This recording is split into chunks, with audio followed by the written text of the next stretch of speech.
There's only one man, or one Jedi, who should have came after Grogu when he sent out that signal into space.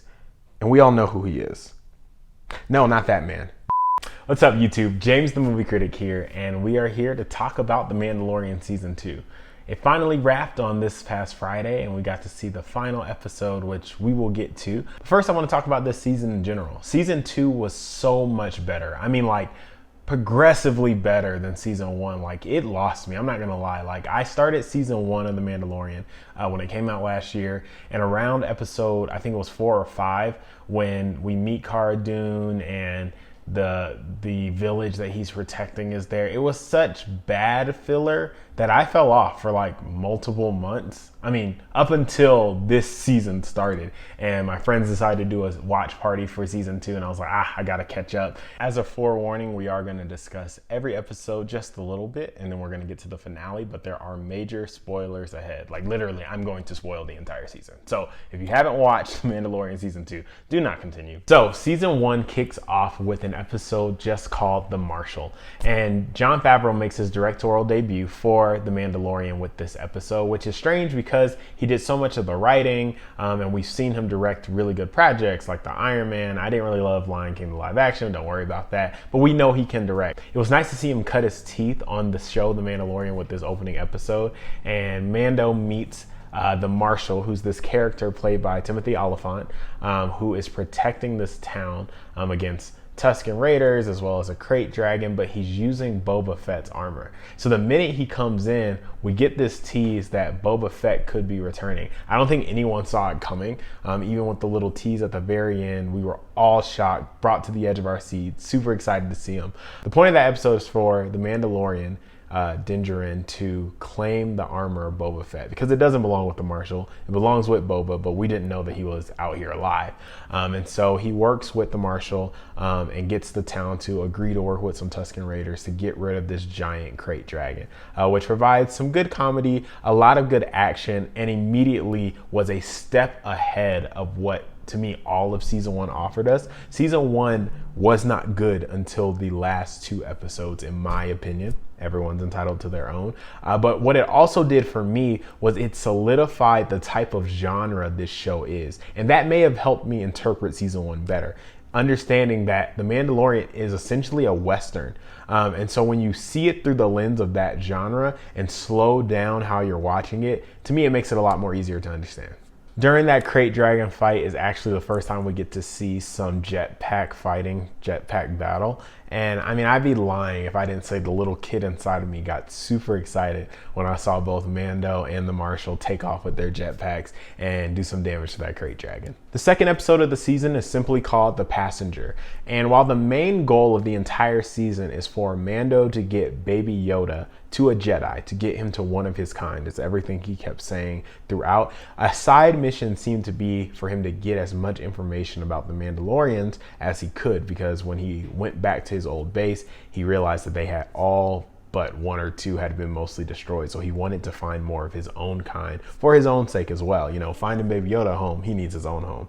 And so he gets some information, or someone who says that they know information about Mandalorians, and maybe even possibly a Jedi, and it's this frog woman. So he has to transport her and her babies, who are in these eggs, which Baby Yoda had a great time snacking. There was a big controversy about it.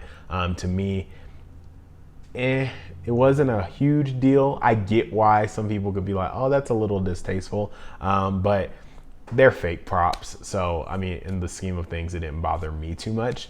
But he was going to take the mom and her frog babies to reunite with her husband so that she could get some more information to Mando about his own kind. And so they make a pit stop, an unforeseen pit stop, on a frozen planet because some Rangers of the New Republic decide that they are going to knock them out of the sky. And so this episode was mostly filler. I didn't hate it, didn't love it, but I found the new species of the spider really interesting. Because of those suspense elements, I actually quite enjoyed the episode overall, even though in the great scheme it was inconsequential to the actual mission. It just moved him to somewhere that he needed to go.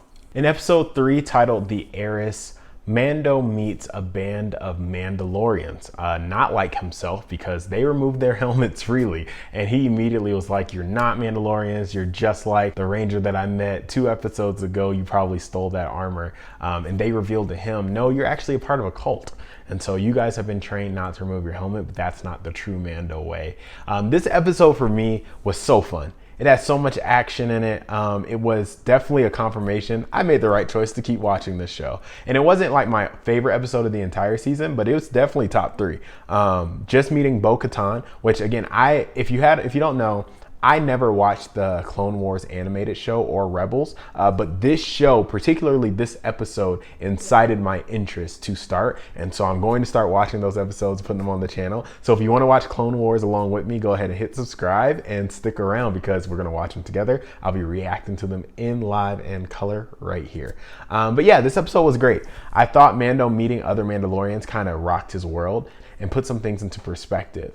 But we got a little bit of a hint that group either could return or that we would see her deal with Moff Gideon. And because of some vengeance that she was letting seep out through her words, we knew that there would sometime be a reckoning between Bo-Katan, Moff Gideon, and her reclaiming the planet of Mandalore. In this episode, we also got the hint that we would soon be seeing a live-action Ahsoka Tano, which, there had already been rumors that Rosario Dawson was cast and already filming, but we were happy to see that it was going to come this soon.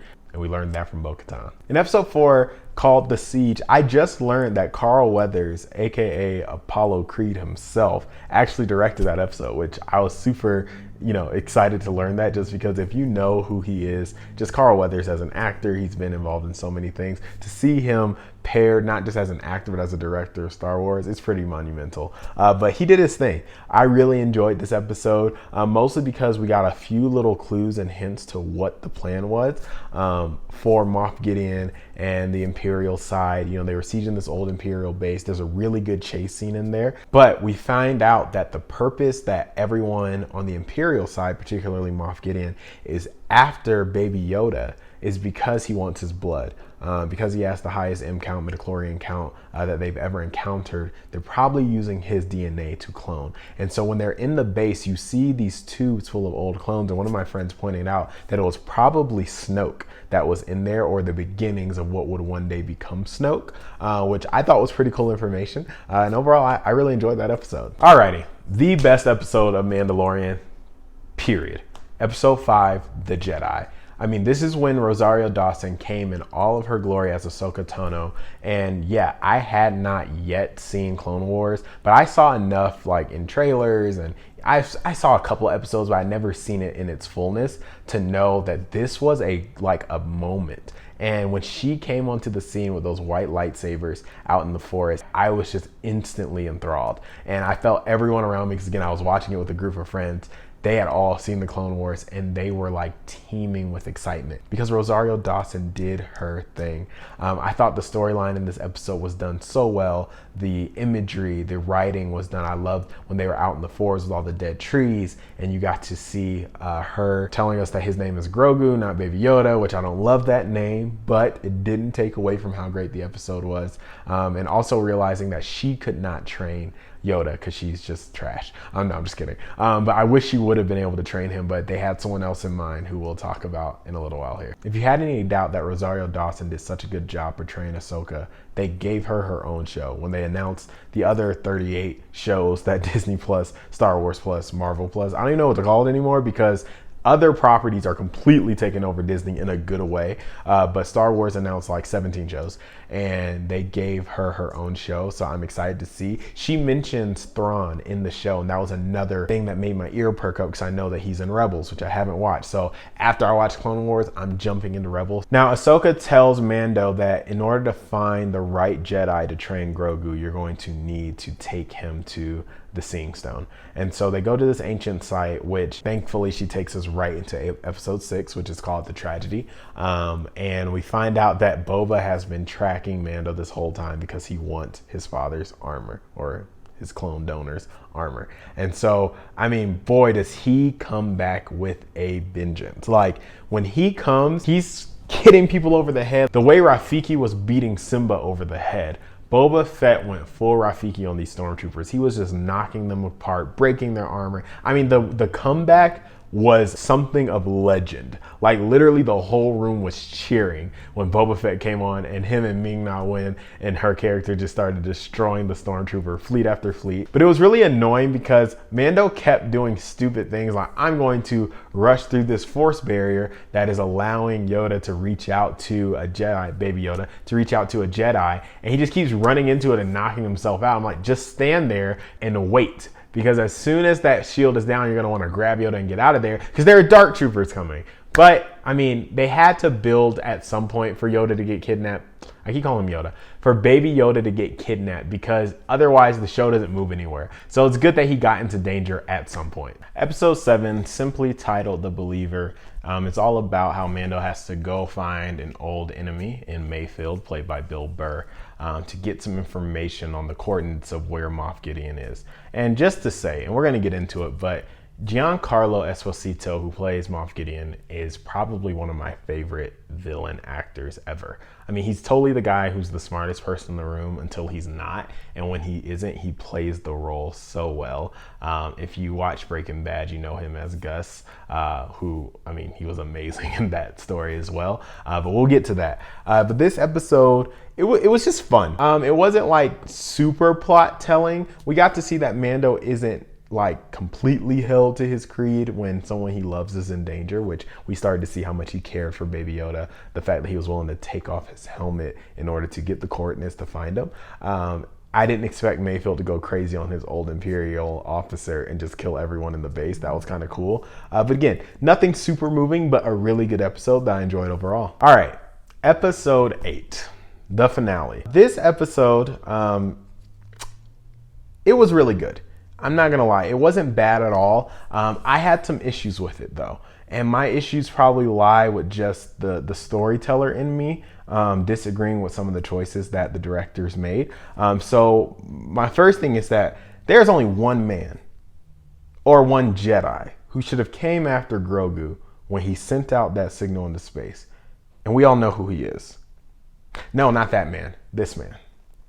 Yes, Mace Windu. We were looking for you. We were expecting you. It was my theory that he was coming. And I really had no doubt because Disney already has Samuel L. Jackson under contract. And so I thought, what better way to just, make audiences' jaws drop to the floor than to bring Mace Windu back, because we never saw him actually die.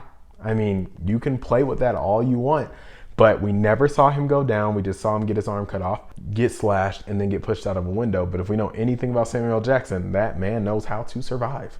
So in the middle of the rescue, when they're getting cornered by the dark troopers who are finally back, which that scene with Mando fighting the one dark trooper was so intense. I quite enjoyed it. A lot of people didn't like the way that they looked. I heard some people say they looked plasticky. In my opinion, they looked good. But could you have done better?